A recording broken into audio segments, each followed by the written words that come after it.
Okay, we have 3 microphones, so you can share those. So who else do we need? Alonzo and William, and then we can get started with our panel. So I'll give a little context as we all get on the stage here. And thank you again to FAMM for allowing us to screen the movie and the director, Wynette Yao, to show us those 3 amazing stories about second chances.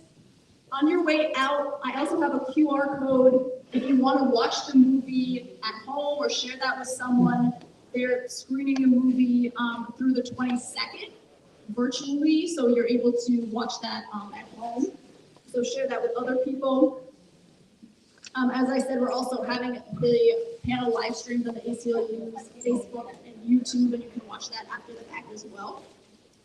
So I want to set a little context now as we start to talk about what second chances in Maryland can look like. We saw in the film the story of the work to pass second look legislation in DC. So it showed how the Incarceration Reduction Amendment Act, IRA, allowed incarcerated residents who committed serious crimes before their 18th birthday to petition the court for resentencing after they've served at least 15 years. And similarly, we then saw how the Second Look Amendment Act in 2019 is an expansion of that. And that act was voted yes unanimously by DC's City Council on December 15th, 2020, which again allows a person up to now 25 who has served up to 15 years to apply to have their sentence reviewed. So here today, we're here to talk about what would that look like in Maryland through the Maryland Second Look Act. And so what we are doing as a coalition called the Maryland Second Look Coalition is working to get the Second Look Act passed. It's sponsored by Senator Jill Carter and Delegate Cheryl Pastor. And it would create an opportunity for all people in Maryland who are incarcerated and have served at least 20 years to go before a judge and seek a lower sentence. The Second Look Act doesn't guarantee that anyone will receive a lower sentence. It simply allows a court to consider whether an individual should receive a reduction based on several factors, including what they have accomplished in those 20 years of incarceration. And it builds upon the Juvenile Restoration Act, which granted that opportunity for review for people who were sentenced under or incarcerated under 18. I'm going to introduce our panelists. If you went at the sign-in table, there's a full list of their bios. I'm going to read a little bit about each of them. Here, starting with William, who is next to me. So William Mitchell is a peer recovery specialist, a church leader, and a recipient of a second chance. He speaks at recovery events, works with All Path Recovery and AA and NA, and is a steadfast believer in God. He started and led a non-denominational church in prison for years to train and support other men on the inside. And so what he'll talk about today is coming home after almost 20 years in prison, and how he's still working to release other guys who are behind. And so then we have Miss Gwendolyn, who, let me find your bios. So Miss Gwen was born and raised in Baltimore, Maryland. Hello, Senator. Thank you for coming. And for the past 2 decades, she's advocated for criminal justice reform, focusing on incarcerated women and the elderly. She's the oldest of 13 children. As a mother of 6, she led a double life that led to her incarceration for 16 years in prison. She was sent home in 2020 to home confinement under the CARES Act, and in 2021 was granted compassionate release under the First Step Act. Thank you, Ms. Gwen. Now we have Desmond Hanif Perry, who's the co-founder and executive director of peer programs at Rectify, a forensic peer specialist for the Maryland Office of the Public Defender, former peer criminal justice coordinator at Helping Others Through Empowerment, and served as a certified peer recovery specialist navigator at 3C Recovery Support Training Institute. Similarly, after entering prison at the age of 19, he served a total of 20 years on a life sentence before being released in May of 2022. And it is also his birthday today, so happy birthday. And then we have one of our bill sponsors, Ms. Delegate Cheryl Pastor. It's the District 11A delegate for Baltimore County and the House sponsor for the Maryland Second Look Act. As an educator in public schools for years and former member of the Baltimore County School Board, Delegate Pastor has been moved to believe in second chances, in part after seeing a student at first incarcerated with an extreme sentence. As a previous member of the Blueprint for Maryland's Future Funding Formula Work Group, she's dedicated to creating successful pathways for youth. Thank you for being here, delegate. We have Mr. Alonzo Turner Bay is a dedicated advocate in reentry work as a peer support specialist. He also volunteers with Fully Restoring Every Son's Hope, giving back to the community. He also dreams of starting a cleaning company and hopes to find a mentor to help him reach that goal. At 17 years old, he was incarcerated and sentenced as an adult to life plus 5 years.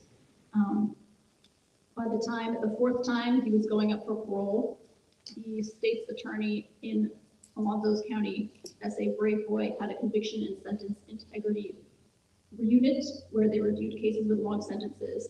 And upon reviewing his growth, both the state's attorney and judge sent letters to the governor and parole board supporting his release. In October 16th, 2020, after 31 years, 6 months, 15 days, and 5 hours, Alonzo came home. And finally, we have Senator Jill Carter, who is our Senate sponsor for the Maryland Second Look Act.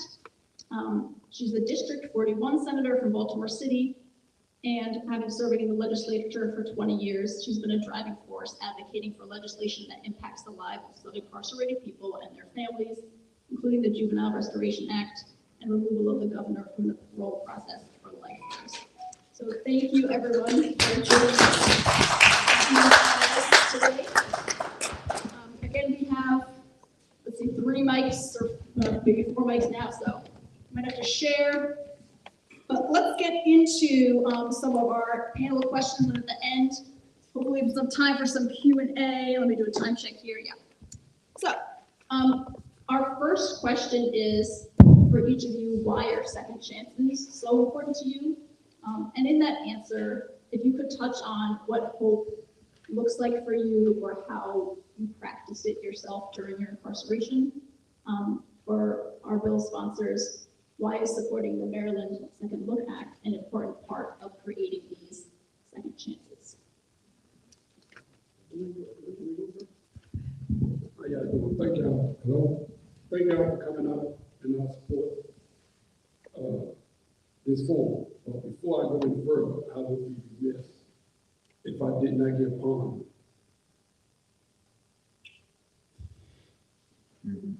to Crystal Carr. It's because of her work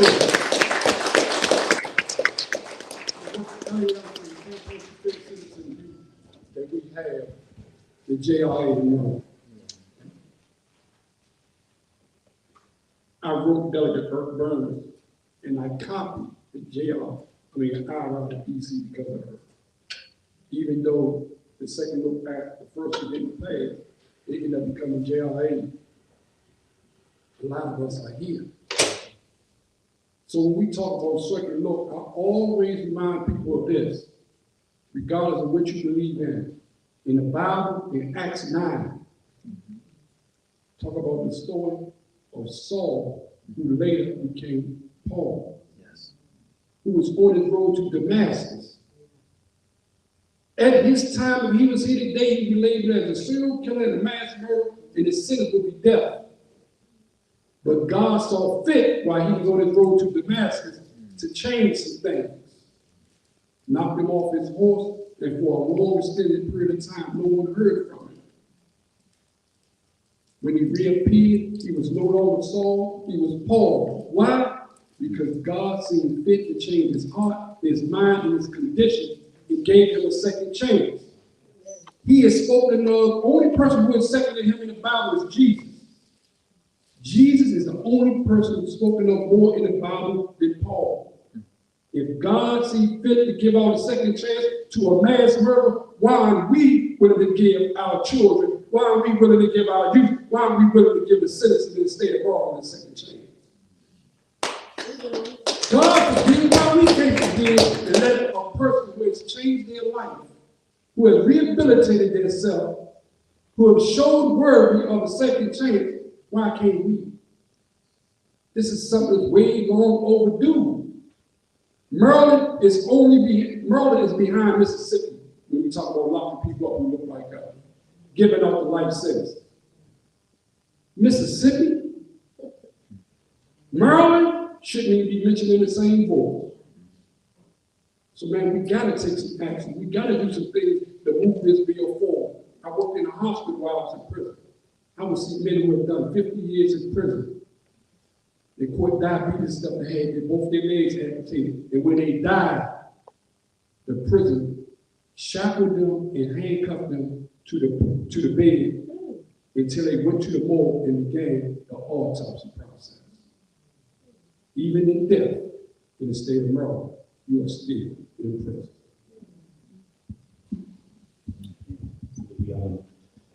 I also would like to second the brother Turner Bay honor and appreciation for Crystal Carpenter. I'm also beneficiary of her work in Prince George's County when I was an individual who petitioned the Sentencing and Conviction Integrity Unit. She was an intricate part in me being released as well. When I think about second chances, I think about the humanity of the individual. I think about the humanity of a person and saying that when we give a second chance to a person, we're communicating to that individual that your humanity is valuable, that you, the person, are just like each and every one of us. You are liable to forget. You are subject to make mistakes. And for surety, the brother went from a biblical perspective, so I can say this, we sin. You know, so this is something that I like to communicate to individuals, is that when we're talking about second chances, first thing is we have to factor in we're dealing with human beings. As a public defender right now, I have this ability to be able to go in front of the court, and often when I'm talking to the judges about individuals who may have relapsed because of their addiction, they violated their conditions of probation, and they may have caught another crime in the process, the first thing I do is I try to go directly to the human aspect of the person, and then talking about the disease, and then we can talk about the crime that was committed or the wrongdoing, because at the end of the day, it's a person. It's a person we're talking about here. And, you know, so that's the first thing I like to talk about when I'm talking about second chances is I think about it from a human perspective.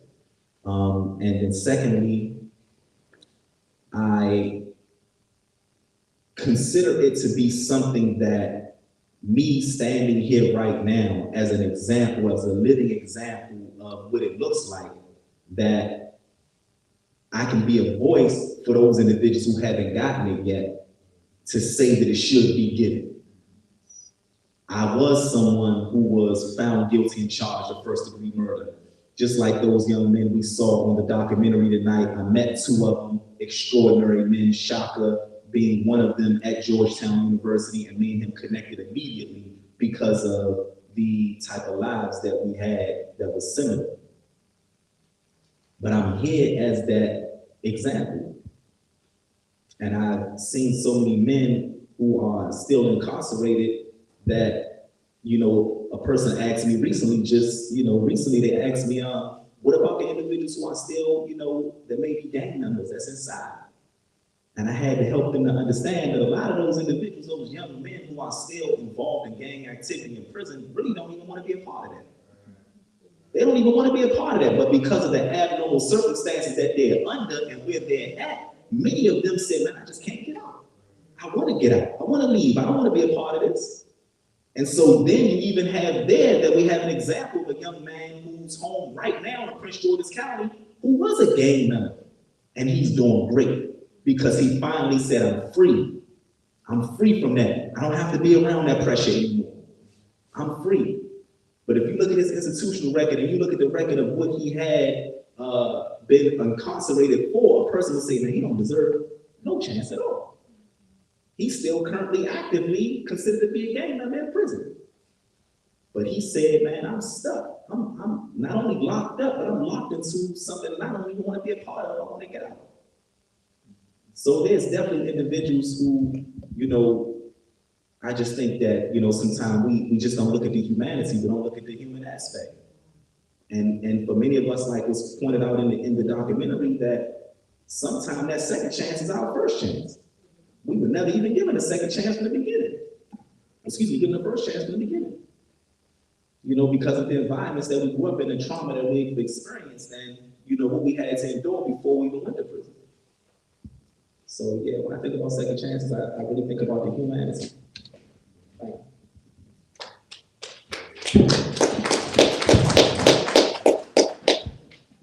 Second chances.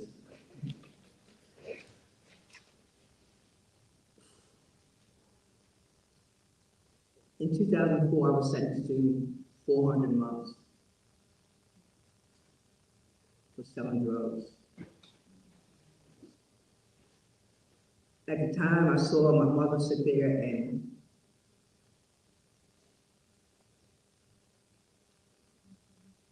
that's exactly what I saw my mother do. When I got ready to walk out and they handcuffed me back up, and I got ready to walk out, I saw my mother walk over to the prosecutor. And this is what she said. I later found out from my sister. We're an old family. My grandmother was 106 when she passed away. I'm gonna be here when she comes home. She's coming home. My sister told me that night when I called home. That's what my mother had said. That was the beginning of the change. That was the beginning of my transformation. I knew that I had to be prepared to go home. In order to prepare myself to go home, I knew I had to do what some of these other guys and people in our audience have done. I knew I had to change. I had to transform who I was. I knew I had to take responsibility for what I had done and do all I could to make sure that neither I nor any of the people that I came in contact with could have that same mindset. So what I decided I began to do, I saw that there was a need for elderly, the conditions, the issues that were not being dealt with. And I started working with the elderly, started working with people who were in hospice, people who, I became a,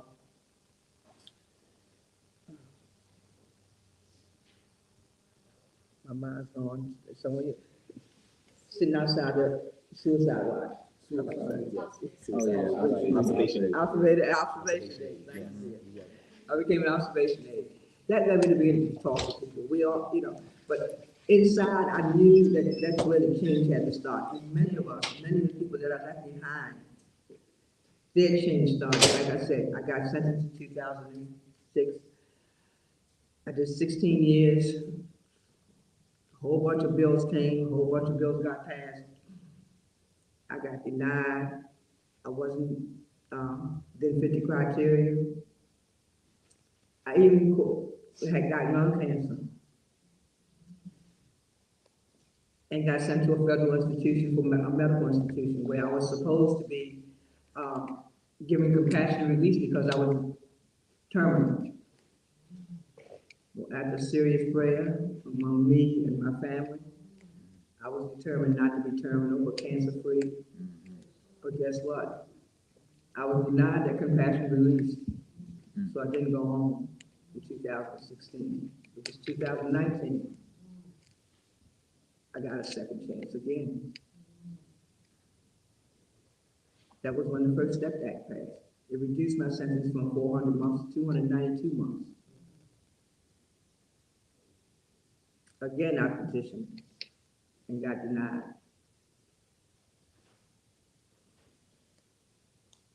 2020, the CARES Act.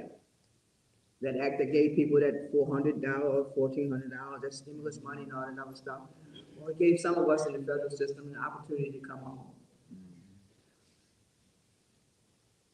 Because of my institutional record and all the things I fit the criteria, I was allowed to come home June 2nd, 2020, one day before my 75th birthday. So you talk about second chances. I know what second chances, but I also know the preparation you have to do to prepare yourself to get to those second chances. So we're not advocating for people to just go and get a free out of jail card. That's not what we're talking about. That's right. That's right. You know, we're not talking about, we're advocating for people who have recognized their wrongdoing, did everything they could to make amends for it, and are now trying to come out and be a part of society that can make the changes in these young people that we are now going back to. Remember what they said about that predator, super predator, about our young kids back in the day? Well, guess what? Look at what's happening in Baltimore right now. We're already almost calling our kids that again. We're saying that they're not redeemable. We're saying that things are going too far. We need to change some of the good laws that we've made. We need to rescind some of those laws. So pay attention, please, not just second chances. Don't let them take back the opportunities that have been given already to some of those people like me who have been given that second chance. Don't let them change those laws. But make sure that this second chance bill that we have in Maryland, it gives people like me, people like some of you all sitting out there, some of your family members, gives them the opportunity to say, hey, we have changed and we can come out and we can help Baltimore become the Baltimore that we know it's supposed to be.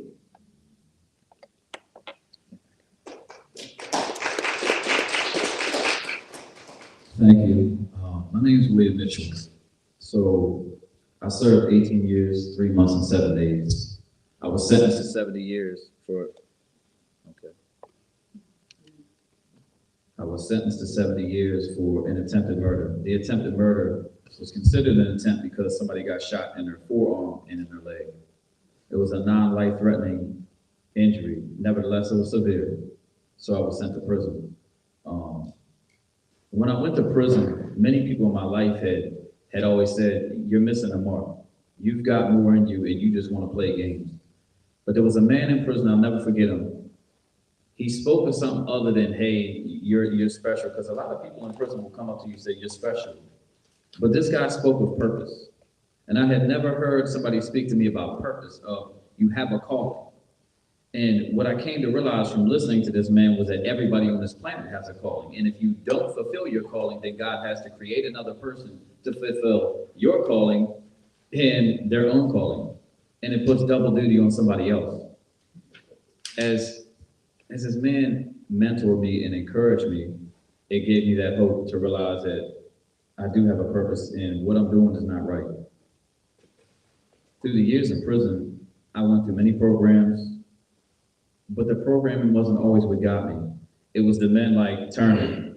There's a guy that was a more science brother who would always pull me up and pose these analytical questions. And it would make me think way bigger than any horizon I thought of. And when I got the answer and I go back to him, he would say, now keep digging. I'm like, man, I just gave you the answer. But what it did was it made me realize that everybody in this room has one thing in common for sure. You've made a mistake. Some more severe than others, but we have all had a point in our lives where we said, oh man, forgive me. Everybody in this room has that commonality. And as the brother was talking about looking at somebody as a human, I sat in prison and filed 14 briefs. And it wasn't until the 15th one that I finally got some rhythm, as they say in the jail. Rhythm means you finally got some movement on your case. And what it was an illegal sentence that I had from day one was sitting there on my shoulders the whole entire time, and nobody had found it. There was this place called Project 6 with Justin Brown and them, and they took my case for free, and they found this issue. And what it did was it changed my sentence. I went back, they said, yes, your sentence is illegal. They had to correct it. Once they unraveled my sentence, because I had 70 years and a whole lot of counts in there. So once they unraveled that sentencing package, they had to give me a whole new sentence. And though it only reduced my time from, it was first 70 for my first illegal sentence, I had a legal sentence in 2009. So my sentence went from 70 to 65. This time it went from 65 to 60. But what it did was I had a judge who was not obtuse. He had a broad horizon in his way of thinking. He thought large. And what he saw was the man who I had become. And I had a stack of certificates and letters an inch thick. And I'd asked my attorney, please don't just e-file it, give him a tangible copy. Because when I set this in your lap and say, here I am, here's the proof in the pudding that somebody does change, it is much more impactful than trying to scroll through a screen. And the man, after going through the process of a legal sentence, in effect of what this bill would do, it would give the judge the authority to look at a sentence after 20 years and say, okay, he's changed or he's not. I got that relief. And if it wouldn't have been for that legal sentence, I would still be sitting in prison. My first parole hearing would have been in 2032. My expected release, I would have been 72 years old. Today, I come home and I drive so hard for this cause. Because as a pastor in prison, I didn't care what your faith was. I loved you. They used to call me what did you use? The sheepdog. The sheepdog, because I would be biting on everybody's ankles. Because everybody's got a call. And somebody's got to be able to stand up and say, hey, man, you got a call, and I'm not going to stop until you get there. As I texted the man last night, I said, bro, I'm going to get this bill passed. I promise you. Because somebody's got to fight. Because we all have that one thing in common. We all have made a mistake. Hope to me is getting everybody a fair shot. Everybody a fair shot. And when it comes to the victims, in my case, I was able to reach out to the victim, make amends, and help them get into recovery. Help them change their lives. Not all of us are these crazy killers. Some of us were just young, dumb kids on drugs who made a terrible mistake and are trying to repay society and the victims by doing the right thing. Thanks for letting me speak. Thank you. Yes, he said. The judge in my case was Paul Eshak, and FYI, he is, and when I say an incredible human being, because the state really tried to say, Mr. Mitchell is just evading his punishment. 18 years of evading punishment, and the judge said, they also said that he has filed every brief under the sun, and the judge came back with saying this, and I quote, it might be a little off, but he said, I do not agree with the state's position. Mr. Mitchell has a constitutional right to file these briefs. And not only did he have one illegal sentence, he had two. So the state's position is an error. Not just that, this is the most incredible transformation story that I've ever seen or read. And who would have known 18 years prior to this that this would happen? And he said it would be a travesty for him not to move and reduce my sentence. And the chief of security from the prison had written a letter on my behalf, and that was something that put it over the top, because he talked about what I had done in the prison. And it's not a me thing, because it wasn't just me, it was me and many guys like me, Antoine Savija right there, all the brothers. There's so many of us behind the walls. And some of us might be Bloods or Crips. But guess what? That's something that somebody took on as a young kid, and they don't want to stay there. Again, we all change. Nobody's who they were 20 years ago. If you are, I feel bad for you.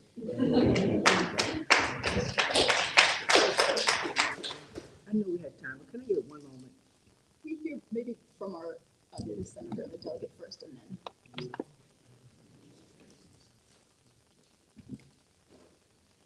I'm an educator by degree. So that means I have spent most of my career working in schools. And I spent most of that time in schools that folks call tough. And in the last one where I was principal, we had gangs. We made agreements about how we were going to handle ourselves in that building because it was going to be their safe space. But I always had to keep on my desk the phone number for an attorney because I knew at any given time, one of them would need it. I came to this, and I'll point out the Vincents who sit back there, who work with those who've been incarcerated. I came to this, and thank you, Senator, because she's the one who put my name out there, knowing my heart, that one of the gang members in my school, who, as you've all said, was a person underneath it all with heart, and didn't want to do it, but it was about survival, and it was also about having parents who said, you need to go out there and do this because these are my needs, because they were off. And I could look at them and realize that every single day that I wake, including today, before I get out that bed, I say, thank you, God, because I know I am such a flawed person, and that every single day my eyes open, I know I have been forgiven. So you can't thank God for forgiveness and not forgive yourselves and other people. That's a reality. So when I saw this young man arrested and given 88 years for a nonviolent crime, and we all went, several of us went to court to testify for him because he stayed at my side. And the judge said, I don't care. I'm gonna make him an example. The fight was on them. So ultimately, of course, it was reduced. He did 18 years. He's recently out, is raising 4 boys by himself to make sure that they do not get engaged and involved in any of the things that he was. And this coming week, another one of my students who's been in for 15 years, who, as scary as it was, came to me to confess, and I had to tell him, stop, I need you to stop, but I'm gonna get you an attorney right now for murder, for killing his best friend. Something he laments every single day of his life because he got caught up in gang activity, and he knew he wasn't that person. But again, he thought he needed to do something to survive and to look tough in trying to survive.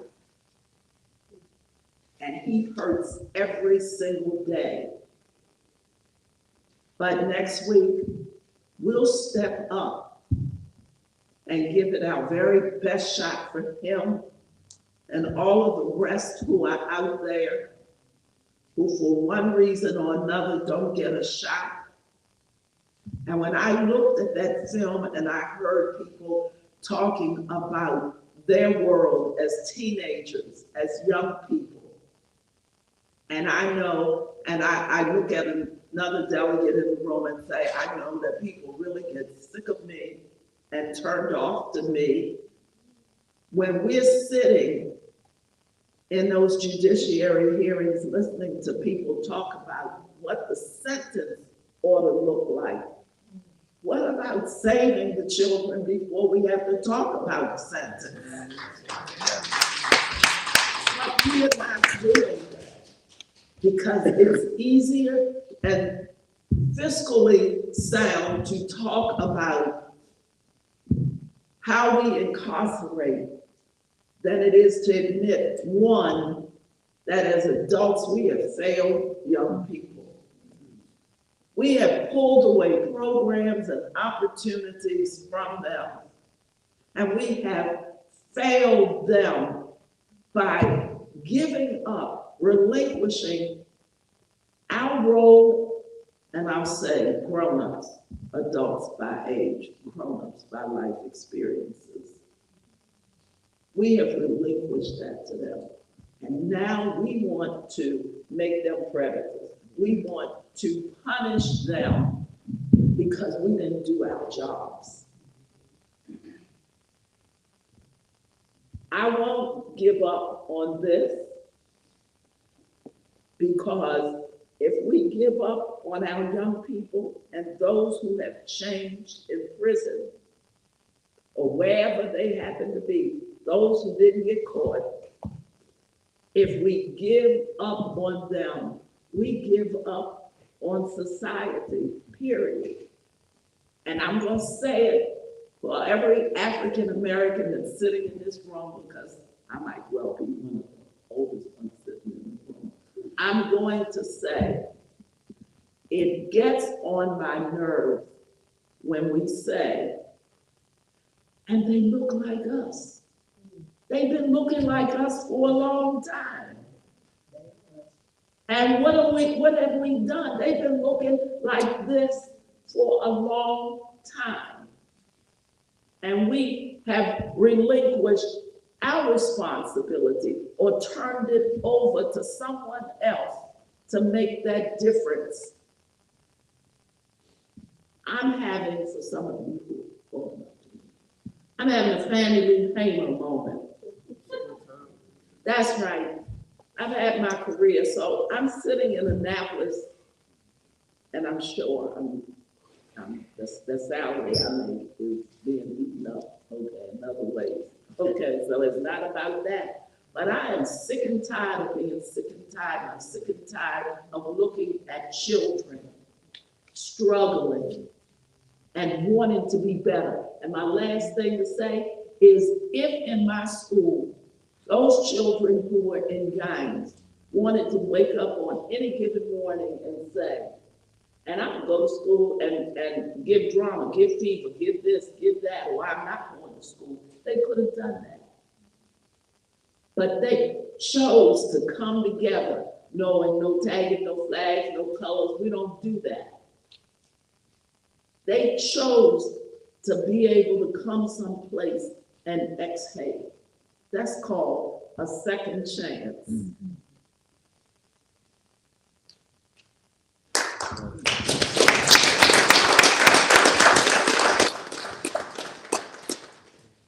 These stories are really moving, and so I just want to thank everybody that's already shared your story, because I think that, first of all, there's and to some extent, there's nothing left to say, but actually, there's still a whole heck of a lot to say. I'm Senator Joe Carter, and I'll try to briefly answer the question, but also bring up what I think is critically important for us to discuss today. So, I was born into civil rights leader's family, and he died abruptly when I was a little girl. And when my dad had been out in the streets and the community, working and fighting for our people, when I would ask my mother, "Where's Dad?" she would say, he is out working for the liberation of our people. And so as a little girl, I understood something very fundamentally, that the liberation and freedom of Black people was, one, the most important thing to my father, but because he was my hero, it became the absolute most important thing to me, and it needs to be the most important thing to everybody in this room. Because until we have that, we will constantly find ourselves on the bottom rung. And in situations like we're in Maryland, which is the state that incarcerates the most Black people, percentage-wise, in the country. So that being said, my father died abruptly, and the older I get, I realize how God guides your steps. So, I learned about the business of growing up, and as fate would have it, when I went to law school and came out to do clerkship, I looked for a man, a judge, some of y'all might have heard him, and it might not have been great, Judge Kenneth LaVon Johnson.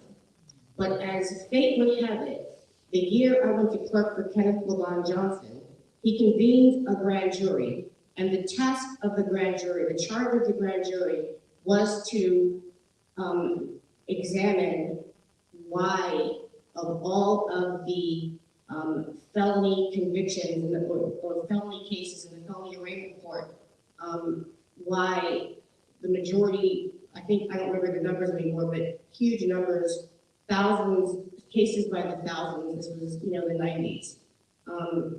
Nobody that came before the court had an education of above the 10th grade. For the most part, that was the average.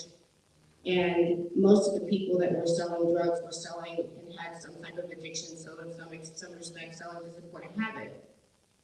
And there was no effort to ever go above that, to look at how the influx of drugs, the white-collar criminals, the wholesalers, the importers, the traffickers, the real ones. And so it resonated with me that the entire criminal justice system is designed to ignore crime at high levels and actually target low-level, poor people, mainly Black people if you're in Baltimore City and Maryland.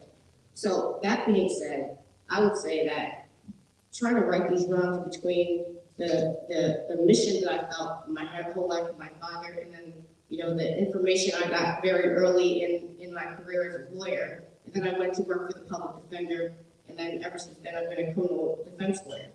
It's interesting because when I first got to the House of Delegates all the way back in 2003, I was the third ever Black woman attorney in the House of Delegates, and now I'm the only Black woman attorney in the Senate of Maryland.